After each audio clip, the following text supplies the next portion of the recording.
খারেজিরা যে কাফের ছিল না, কাফের বলার তো কোনো কথা নাই। কেউ কেউ কাফের বললেও মূলত তারা কাফের কাজ করতো না। তাদের সমস্যা কোথায় ছিল জানেন? কোরআনে কারীমের অপব্যাখ্যা করেছে, রসুলের পথে চলেনি, সাহাবীদের পথে চলেনি। কোনো সাহাবী খারেজি ছিল না। আশ্চর্য হবেন, সেই সময় হাজার হাজার হাজার হাজার সাহাবী জীবিত, সেই সময় হাজার হাজার সাহাবী জীবিত, অথচ একজন সাহাবীকেও আপনি খারেজির দলে পাবেন নাই, কেউ ছিল না। কারণ তাদের ব্যাপারে মুহাম্মদ রাসূলুল্লাহ সাল্লাল্লাহু আলাইহি ওয়াসাল্লাম বলেছেন আগেই, যেই দলটি জান্নাতে যাবে, যে দলটি জান্নাতে, যে গোষ্ঠী জান্নাতে যাবে, সেই গোষ্ঠীর ব্যাপারে তিনি বলেছেন মা আনা আলাইহি ওয়া আসহাবি, যার পর আমি আছি এবং আমার সাহাবীরা আছে, আমি আছি এবং আমার সাহাবীরা আছে।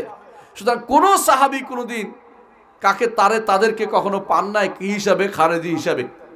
কোনো সাহাবীকে পাবেন না জাবারি হিসাবে, কোনো সাহাবীকে পান নাই কাদারি হিসাবে, কোনো সাহাবীকে আপনি কোনোদিন পাবেন না মুরজিয়া হিসাবে। কোনো সাহাবী এই সমস্ত ফিতনায় আল্লাহ তাআলা তাদেরকে পায় নাই। এই জন্য আপনি কাদের অনুসরণ করবেন? সাহাবায়ে কেরামের অনুসরণ করবেন। রাসূলুল্লাহ সাল্লাল্লাহু আলাইহি ওয়াসাল্লাম এটাই বলেছেন যে আমার উম্মতের জন্য আমি তাদের জন্য পাহারার কাজ করছি। আমি চলে গেলে আমার সাহাবীরা তাদের জন্য পাহারার কাজ করবে, যেমনিভাবে আকাশের তারকাগুলি আকাশের পাহারার কাজ করে। এই জন্য সাহাবায়ে কেরাম রাদিয়াল্লাহু আলাইহিম আজমাইনের পথটাই হচ্ছে মানহাজ। এটা একটা মানহাজের একটা কাজ। এটা আকীদা কেন বলছি? এটা কিন্তু এমন একটা গোষ্ঠী দুনিয়া থেকে চলে গেছে, সাহাবায়ে কেরামের আগেও চলে গেছে না কিছু মানুষ জান্নাত, তাদের জান্নাতে যাবে না। অর্থাৎ প্রথম ঈমান আনছে, ধরেন একজনের কথা বলি, সুমাইয়া রাদিয়াল্লাহু আনহা। তিনি তো রাসূলুল্লাহ সাল্লাল্লাহু আলাইহি ওয়াসাল্লামকে দেখে তার কথা শুনে ঈমান আনছেন। তিনি কারো পথ অনুসরণ করার দরকার পড়ে নাই, সরাসরি আকীদা বিশ্বাস নিয়ে জান্নাতে চলে গেছেন। কিন্তু আমরা সুমাইয়া রাদিয়াল্লাহু আনহার পথে চলতে হচ্ছে। কথা বুঝছেন কিনা পার্থক্যটা? যেহেতু দিন বাড়ছে, পথ ভিন্ন হয়ে যাচ্ছে, এক একজনে এক এক দিকে নিয়ে যাচ্ছে আমাকে, আমার জন্য এখন খুঁজতে হবে ওই পথটা, যেই পথে গেলে আমি আর পথভ্রষ্ট হব না, আমি আর পথভ্রষ্ট হব না। কারণ মুহাম্মদুর রাসূলুল্লাহ সাল্লাল্লাহু আলাইহি ওয়াসাল্লাম বলেছেন বনী ইসরাইল ৭৩ ভাগে বিভক্ত হয়েছে, আমার উম্মত বনী ইসরাইল ৭২ ভাগে বিভক্ত হয়েছে, আমার উম্মত ৭৩ ভাগে বিভক্ত হবে। একটি গোষ্ঠী ছাড়া বাকি সবাই ৭২ ভাগে জাহান্নামে যাবে। চিন্তা করে দেখেছেন? একটি ছাড়া সবাই জাহান্নামে যাবে, তবে জাহান্নামে চিরস্থায়ী হবে তিনি বলেন নাই, কিন্তু এটাও বলেন না। জাহান্নামে যাওয়াই তো একটা অপমান, ওখান থেকে কখন বের হবে কেউ জানে না। আপনি জাহান্নামের পথে কেন চলবেন? আপনাকে চলতে হবে এমন একটা পথে, যে পথে চললে আপনি সাহাবায়ে কেরামের সাথে জান্নাতে যেতে পারবেন।